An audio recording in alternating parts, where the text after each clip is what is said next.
What is up, my friends? I hope that you are all well. I hope you're enjoying the good weather. And look, I'm going to be honest with you. I'm still feeling very bitter about last night. It still hurts my soul that they've lifted that European Cup. Now, the good news for me is I haven't seen it. I've avoided Sky Sports News, I've avoided social media, and I've avoided everything that may show me that trophy being lifted. So you can call me bitter all you want, but I am very much so still bitter.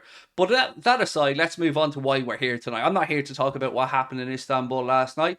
I'm here to talk about what might happen in the summer transfer window. And I'm going to approach this one a little bit differently tonight. So as well as, of course, going through a couple of players who've been linked, I'm going to talk about the conflicting reports for Liverpool's interest in not just players, but in specific positions. And I can think of no better place to start that tonight than with an attacker. So again, we've seen reports that suggest that with Mohamed Salah going away to the AFCON, that maybe that could spark Liverpool into life. And I don't believe that to be the case. Now look, before I get stuck into it, you know what I want from you guys. I want to know your thoughts in the comment section. If you haven't dropped a like on the video, please do. And of course, hit that subscribe button. So let's start off with Federico Chiesa, who was the most talked about player over the past 24, 48 hours, particularly from the perspective of an attacker. Now, do I think Liverpool need an attacker? Probably not. If you take into account the fact we brought in Cody Gakpo and we've got plenty of good options in attack, we can probably cope with losing Mohamed Salah for a month during the AFCON, even if we maybe have an injury from one of the other forwards that are available. But sometimes an opportunity presents itself and you'd like to see the club just take a punt. And on Federico Chiesa, that's the position I'm in.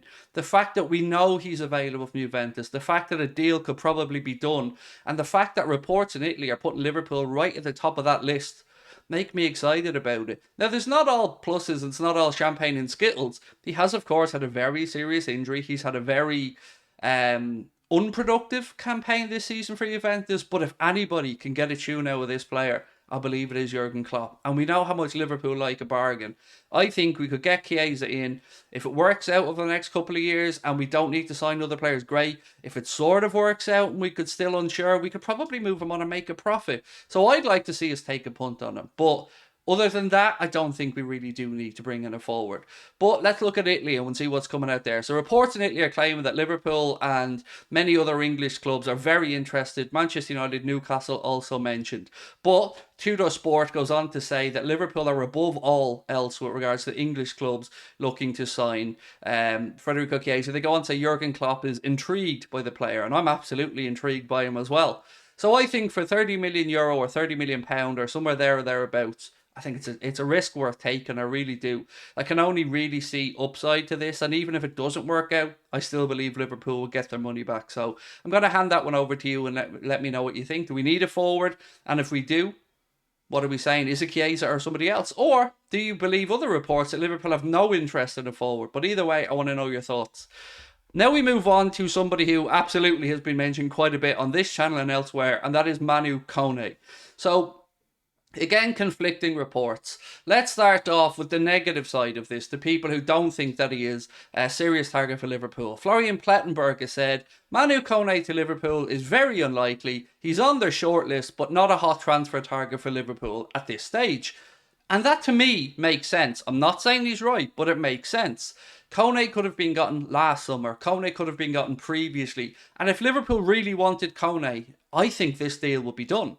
Because Manu Kone is available, we know that. Borussia Mönchengladbach need the money, we know that. And if you want to go even further from that, we've got the point that George Schmadtke's son is now sporting director at Borussia Mönchengladbach. So this deal for me feels like the easiest of all the possible deals for Liverpool to make. And if we wanted to get it done, I think it probably would be done by now.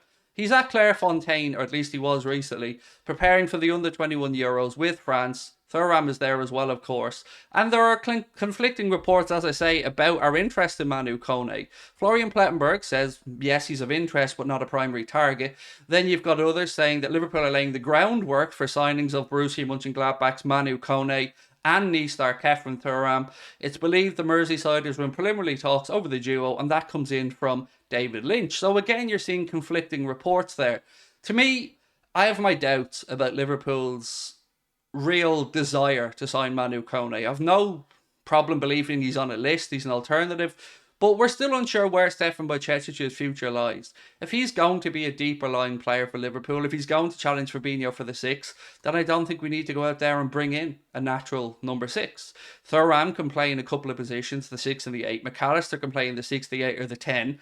So I don't know if we have a need for that defensive midfielder. And that's why I think maybe somebody like Gabby Viega makes more sense. But again, I want to know what you think on this one. Do you believe these conflicting reports, or which side of the fence are you on them? It's a bargain. There's no denying that. You can get him for a very, very achievable fee. But I just don't know who to believe on this one. And I've yet to get definitive confirmation from anybody that I speak to that he is absolutely on the priority list for Liverpool. I can get people to tell me he's on a list that Liverpool are looking at, but I could get people to tell me 20 names that are on a list that Liverpool are looking at, but no confirmation from me yet that Liverpool are definitively looking to try and get that deal over the line. But what do you say about it, guys?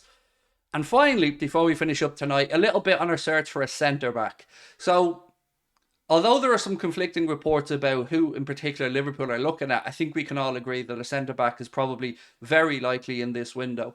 Now, I read a piece in the Echo earlier on that said, yes, Liverpool are likely to bring in a centre-back soon, but will it be in this window, or will it be perhaps over the next year, as you look to the Joel Matip and Virgil van Dijk, who of course in their 30s. Joel Matip contract runs out at the end of next season, so, it's easy to make the link as to why Matip is the one most likely to move on. Now I read some stuff today that said that Inacio has frozen contract talks with Lisbon.